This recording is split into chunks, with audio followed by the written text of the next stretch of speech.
Françoise Sagan, vous vouliez faire quoi quand vous étiez petite? Je voulais écrire des poèmes et des livres. Vous n'avez jamais hésité? Ah si, bien sûr, je voulais être, comment dit-on, missionnaire à un certain âge. Je voulais être chirurgien, femme. Je voulais être détective, femme. Je voulais être, enfin, toutes les choses dont on a envie. Gangster femme aussi, à la Gingras. Et puis c'est tout. Vous auriez pu faire un ou une missionnaire? Oui, mais pas longtemps, je pense. Pourquoi? Je dis pas longtemps parce que j'ai perdu la foi assez jeune, donc ça me paraît aller de soi, mais pourquoi pas, je peux être missionnaire très longtemps, on ne sait jamais. Alors à ce moment-là, ça s'appelle anthropologue, non? Quel genre de petite fille étiez-vous? À quoi ressemblait la petite Françoise quand vous aviez 7-8 ans? J'étais très sage, je bégayais, et je parlais trop vite, ce qui m'a, Dieu merci, passé. Et j'avais des chaussettes jusqu'aux genoux, et des grandes nattes, oui. J'étais la risée de la classe en général, parce que j'avais tout ça. Et puis en plus, quand on parle de petites filles aussi, on dit tous les octobres, tous les mois d'octobre, les petites filles dont le nom commence par A, levez-vous, par B, levez-vous. Puis quand les petites dont le nom commence par Q, levez-vous, c'était moi. J'étais la seule et tout le monde riait. J'étais l'enfant martyr très longtemps à l'école. Quand vous repensez à cette époque, quand vous repartez dans votre passé, quel est le premier souvenir important qui vous revient en mémoire tout de suite, comme ça? Quand j'avais... petite? Oui. Eh bien... oui, j'avais un morceau de bambou et je jouais de la flûte, comme ça, enfin, comme ça. Et je suis tombée sur une marche et je me suis enfoncé le bambou dans le palais. Et ça fait du flot de sang, enfin, c'est dramatique. Et c'est mon premier souvenir petit, c'était un flot de sang sur une marche d'escalier.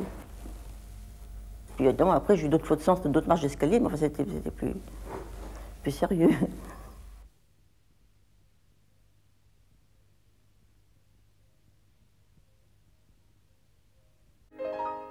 Franck Margerin, vous êtes dessinateur de bande dessinée. Votre univers, c'est la banlieue des années 60. Vous vouliez faire quoi quand vous étiez petit? En fait, je crois me souvenir que je voulais faire de la bande dessinée. C'est-à-dire que bon, il y avait des métiers, je ne savais pas que c'était vraiment un métier, donc je pensais plutôt à des métiers plus marrants, quoi, Comme quoi? je sais pas, motard dans la gendarmerie, un truc comme ça. C'est le côté moto, puis on peut griller les feux, il y a une sirène, tout, c'est sympa. Mais en fait, je pense que j'avais vraiment envie de faire la bande dessinée, je faisais que ça tout le temps, et j'avais un petit peu... Enfin, j'avais l'idée que je ferais ça un jour, mais je ne savais pas vraiment si c'était un métier, quoi. Vous vous dessiniez au bas de vos cahiers? Vous aviez déjà ce besoin d'orner les choses? Oui, oui, de toute façon, dès que j'ai pu tenir un crayon, c'est assez rapidement, quand j'en ai mis partout. Donc automatiquement dans les cahiers de classe et tous les coins de page, tous les bouquins, toutes mes bandes dessinées, ils sont passés, puis il y a toujours des pages blanches. Les premières pages sont blanches, donc c'est couvert de dessins de partout. Petit garçon, vous dessiniez déjà la banlieue, qui depuis est devenue votre image? Non, non, pas du tout. Non, je dessinais ce qu'on voyait à la télé, c'est-à-dire des histoires genre Ivanhoé ou des westerns. C'était le stylo à billes à l'époque, donc il y avait le stylo à billes bleu pour dessiner les personnages et beaucoup de rouge pour faire le sang. Il y avait largement autant de sang que de rouge que de bleu. Et puis ça m'a passé, heureusement. Aujourd'hui, quand vous pensez à vous tout petit, quelle image vous avez de vous? Comment vous vous voyez? J'étais un enfant assez sage, très timide, et puis assez réservé. Je suis toujours dans mon coin à dessiner presque, plutôt qu'à déconner avec les autres. Je me suis rattrapé par la suite, mais j'étais gamin, c'était vraiment... tout se passait dans ma tête, quoi, sur le papier. Vous n'avez jamais eu l'idée de porter la banane? Non, parce que non, en fait, pas du tout. J'ai jamais été loupard, et j'avais des copains loupards, donc ça m'amusait quand je les ai dessinés, j'avais un petit peu de recul, quoi. Je les voyais comme ça, mais moi j'ai jamais été loupard. Je le regrette, c'était le drame de ma vie. J'aurais adoré ça, mais...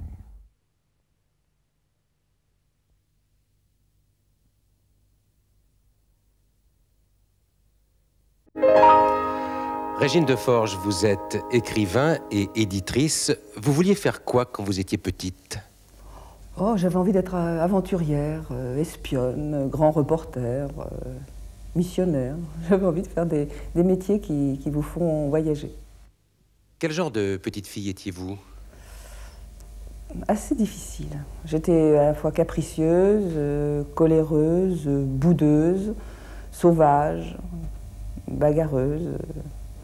Oui, je n'étais pas une enfant très agréable. Ça veut dire que vous n'étiez pas une enfant très heureuse? C'est vrai, j'étais pas très heureuse. J'étais jamais contente de ce que j'avais. Et on me disait toujours, cette enfant ne sera jamais heureuse, elle ne sait pas se satisfaire de ce qu'on lui donne. C'est vrai, je ne sais pas me satisfaire de ce qu'on me donne. Autant quand j'étais moi-même enfant, les grandes personnes m'étaient insupportables. Là maintenant, les grandes personnes me sont souvent insupportables, mais les enfants aussi. Je les trouve à la fois envahissants, ils font beaucoup de bruit. Quel est le tout premier souvenir qui vous revient en mémoire? Celui qui a compté? Ah ben ça y est, il est revenu tout de suite. C'était au moment de Noël, j'avais été tellement méchante qu'on m'avait dit que je n'aurais pas que le Père Noël ne passerait pas.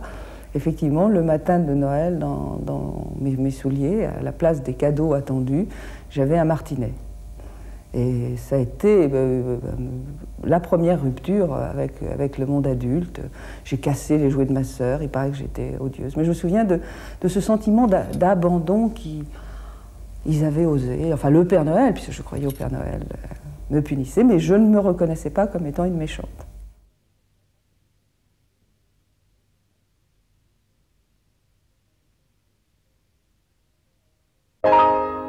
Jean d'Ormesson, vous êtes écrivain et immortel. Vous vouliez faire quoi quand vous étiez petit? Rien. C'était tout à fait net dans mon esprit. J'essayais de ne rien faire. Et je crois que j'ai souvent expliqué que c'est pour cette raison, je crois que je suis entré à l'école normale. C'est parce que ça me permettait de poursuivre un peu ce temps béni des études, c'est-à-dire de ne pas choisir de métier. Je ne voulais pas avoir de métier. Et mon père avait très bien vu ça parce qu'il m'a proposé de faire l'école normale, ensuite de passer l'agrégation, ce qui suppose déjà quelques années, ensuite de préparer ma médecine, ce qui aurait demandé encore 7 ans, et ensuite de devenir jésuite, ce qui aurait été encore 7 ans, ce qui m'aurait permis peut-être d'entrer dans la vie active autour de 35 ou 40 ans. Jean d'Ormesson, lorsque vous repensez à ces jeunes années, lorsque vous étiez un petit garçon, quel est le souvenir qui vous revient immédiatement en tête, en mémoire, qui vous envahit? Il y a un souvenir, peut-être qui est un de mes premiers souvenirs, c'est j'étais en Allemagne où mon père était diplomate et j'étais très petit, je devais avoir 5 ans, et je vois défiler des soldats avec une musique sous la fenêtre de la maison. Alors je suis au balcon et je me rappelle, j'ai applaudi parce que ça m'amusait et j'ai reçu une claque formidable de mon père qui m'a rejeté à l'intérieur de la maison parce que c'était des nazis qui défilaient. C'était des SS ou des SA qui étaient en train de défiler et que j'avais applaudi naturellement sans savoir ce que c'était. Et c'est la première et je crois la dernière gifle que j'ai reçue de mon père.